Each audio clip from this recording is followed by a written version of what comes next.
Bonjour, alors aujourd'hui présentation d'une collection que je n'ai jamais commencé, que je connaissais de loin. Et là, avec les Black Fridays, il y a déjà 2 semaines, j'ai vu quelques prix intéressants quand même, en plus des bouquins que je vous ai présentés de Star Trek et donc de Galactica.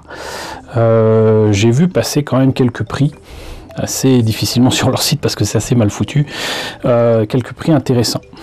Et je me suis laissé tenter par ce numéro 108 du Star Trek Official Starships Collection with my beautiful French accent, pour la simple et bonne raison qu'en fait ça me coûtait le même prix de le prendre et de profiter des frais d'envoi gratuits ou de payer les frais d'envoi.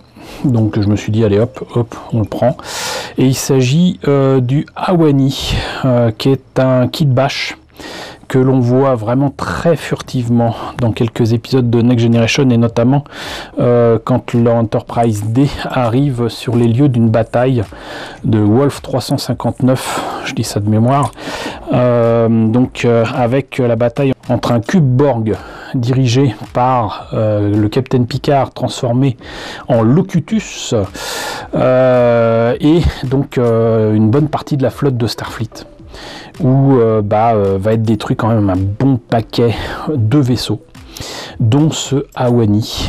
Et je trouvais intéressant de le prendre déjà parce que pour une fois le fascicule a des chances de m'intéresser par ses informations, par ses illustrations, mais également le vaisseau, même s'il est beaucoup plus petit que je ne pensais, et que j'ai un garage kit en résine ou un 1400 certainement 2 à 3 fois plus gros. Quoi qu'il en soit, donc voilà, c'est un numéro que vous ne trouverez pas en kiosque, de Eagle Moss, et qui, il n'y a pas de prix. Mais logiquement, je pense que il doit avoisiner quand même facilement les 20 € minimum. Et encore, je sais qu'il y a des exemplaires, puisque bon, ces vaisseaux-là sont à la fois en plastique mais aussi en métal, qui dépassent largement cette somme-là. Il y a des versions collector limitées de certains vaisseaux en doré, comme on voit dans le film First Contact, qui sont à plus d'une centaine d'euros. Donc voilà. Ce que je vous propose, c'est qu'on voit d'abord le vaisseau et ensuite le fascicule. Alors, ce vaisseau, comme je disais, n'est pas bien grand, vous voyez, par rapport à ma main, mais on voit déjà qu'il y a un socle. Si c'est le même que celui de l'Enterprise D que m'a donné mon ami David, coucou David, je devine qu'il est en métal lourd et lesté, donc ça c'est vachement bien. Il y a un petit support pour le tenir. Ça ne fait pas intervenir de trous dans le vaisseau, c'est ça qui est super, c'est qu'en fait vous avez des espèces de petites tirettes là qui permettent de le tenir, j'allais dire naturellement. La boîte fait apparaître quand même pas mal de logos Star Trek. Hop. Voilà, donc j'imagine que c'est la même boîte pour pas mal de vaisseaux. Et pas d'autocollant, c'est cool. On peut donc l'enlever. Alors, il est beaucoup plus léger que je ne pensais, mais la soucoupe est clairement, très clairement en métal. Le reste semble en plastique. Si je ne me trompe pas, oui. Les collectifs Bussard, donc l'avant des moteurs Warp, est en rouge transparent. Et vous voyez qu'il rend vraiment pas mal du tout. Il y a même des détails d'Aztec paneling en peinture dessus. Bon, c'est pas encore suffisamment détaillé, sincèrement, mais c'est vraiment sympa. Voilà, donc je crois que c'était à moins 50%, un truc comme ça, je sais plus si je l'ai acheté 8 ou 10 €. Franchement, ça les vaut. Franchement, ça les vaut. Et donc, comme je disais, normalement, vous avez donc ce socle qui a fait apparaître que donc non seulement c'est un nom indien, Ahwani, mais en plus donc même la classe du vaisseau c'est Cheyenne class, donc on imagine que c'est un mot Cheyenne. Et donc comme vous voyez, donc vous mettez ça comme ça,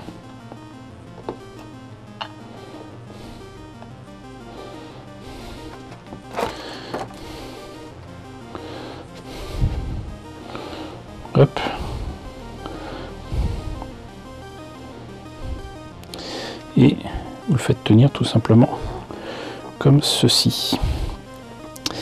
Alors moi, ce que je vois comme principal intérêt et comme attrait dans ces trucs là, c'est que déjà, d'une part, ça existe en garage kit en résine, plus grand certes, mais ça n'existe pas en maquette plastique de base.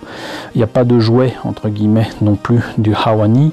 On peut éventuellement s'amuser à faire le kit bash tel qu'on le voit ici soi-même, hein. Il suffit d'avoir une soucoupe de l'Enterprise D, de laisser ici le cou de l'Enterprise, en fait les deux dessous, en fait le dessus et le dessous de la soucoupe, c'est le dessous de la soucoupe de l'Enterprise D avec le cou de l'Enterprise D.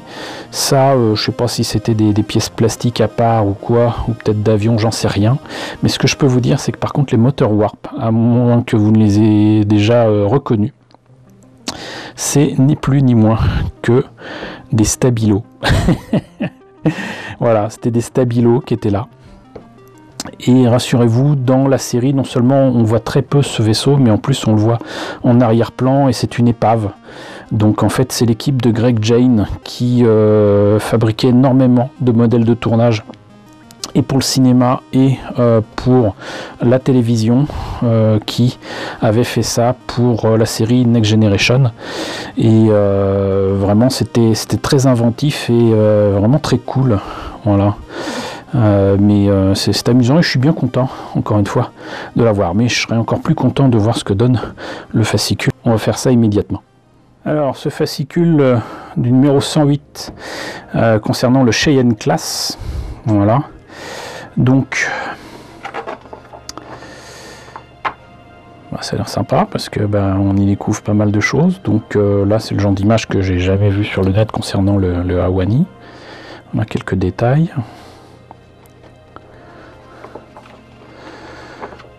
Donc Battle Wolf 359, je sais plus ce que je vous ai dit tout à l'heure, mais j'espère que c'était ça. Et donc le Cheyenne Class, vaisseau du 24e siècle.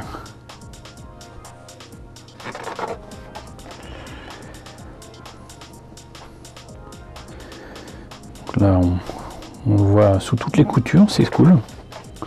Ça me sera très utile justement pour mon garage kit en résine. La bataille de Wolf 359, le listing des vaisseaux. Donc vous voyez, c'est le genre de choses qu'on voyait dans la série, quoi. Notamment l'USS Kyushu, qui est pas mal non plus. Ou là aussi, utilisation de stabilo. L'USS Melbourne. Voilà. Le Hawani. Bellérophon, qui est en fait un peu comme le... en fait c'est le Nebula class, hein. C'est un Nebula class. USS Gage, ça me dit rien du tout. USS Bonestelle, Fireband, vous voyez. Tous les modèles de tournage n'étaient pas petits.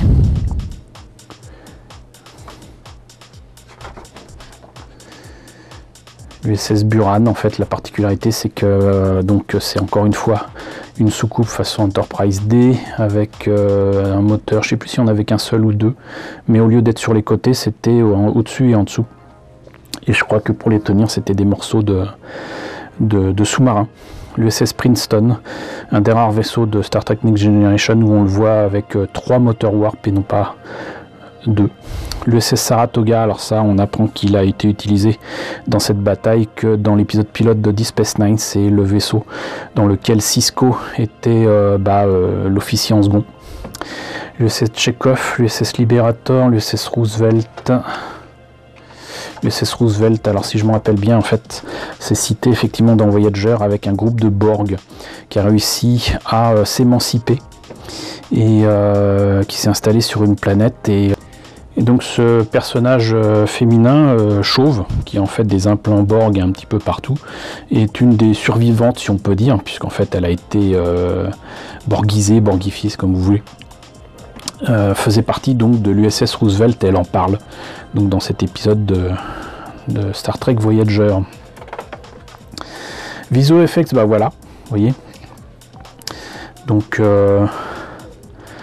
là il parle des effets spéciaux dans Next Generation. J'ai l'impression que là ils mettent quand même des images que de première et deuxième saison. Mais c'est intéressant. Franchement, c'est intéressant. Et voilà, encore... voilà, ces épaves. Alors, il y a certains modèles de tournage qui ont été réutilisés, notamment les restes de l'Enterprise détruit de Star Trek 3. Vous voyez qu'on voit d'autres trucs, voilà.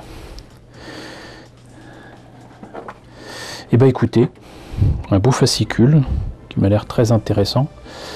Donc, bah écoutez, voilà.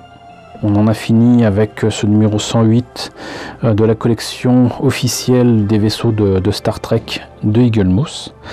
J'espère que cette présentation vous a intéressé. N'hésitez pas à me dire ce qu'il en est dans la section commentaires. N'hésitez pas à liker, c'est très important. N'hésitez pas à partager, n'hésitez pas à vous abonner. Si ce n'est pas déjà le cas, coucou d'ailleurs aux nombreux abonnés qui nous ont rejoints ces derniers temps. Bienvenue ici. Coucou aux grands anciens qui me suivent depuis 5 ans. Merci à tous de votre fidélité, merci à tous de votre soutien sur Tipeee et sur Paypal. Surtout prenez soin de vous, surtout en ce moment.